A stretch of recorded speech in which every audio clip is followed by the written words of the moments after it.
What happens when being a Navy SEAL isn't enough, when elite is just the starting line?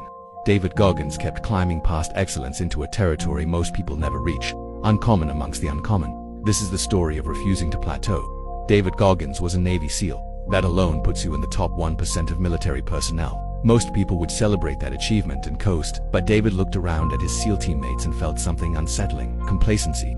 These were elite warriors, but they'd stopped pushing. They'd reached the top and decided that was enough. David couldn't accept that.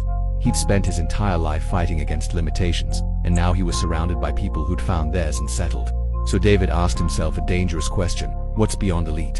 David started seeking out the hardest challenges within the military. He volunteered for Army Ranger School not because SEALs needed it, but because it was brutal and he wanted to test himself. He pursued additional training programs that even experienced operators avoided, while his peers were satisfied being SEALs. David was obsessed with becoming uncommon amongst uncommon, someone who stood out even among the elite. But here's the trap. Once you're surrounded by excellence, it's easy to mistake proximity for achievement. Just because you're around great people doesn't mean you're great. David refused to let the SEAL community's standards become his ceiling. He created his own standards. They were higher than anyone else's. David completed training evolutions that made other SEALs shake their heads. He pushed himself into territories of suffering they'd never explore, and slowly, his reputation shifted. He wasn't just another SEAL, he was the guy who never stopped. The guy who made elite operators feel average. The guy who redefined what uncommon meant. But this came at a cost. Constant pushing, no rest, no satisfaction. David had chosen a lonely path, perpetual dissatisfaction, while others celebrated milestones. He was already hunting the next challenge, and he realized being uncommon amongst uncommon isn't about talented, it's about refusing to settle when everyone around you already has. David's peers started calling him crazy, obsessed, extreme, and they were right. But David understood something they didn't. The moment you accept being good enough, you stop growing, and he refused to stop growing even if it meant being misunderstood.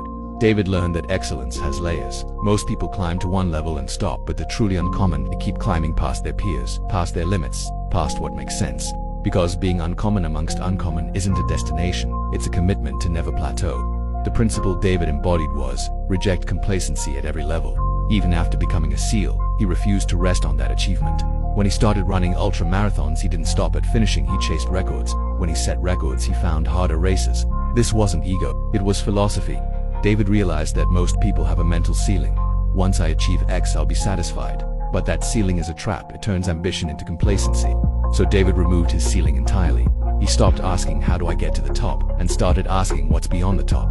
That mindset made him uncommon amongst uncommon. While elite people celebrated their status, David kept climbing, and that's why he stood out, not because he was more talented, but because he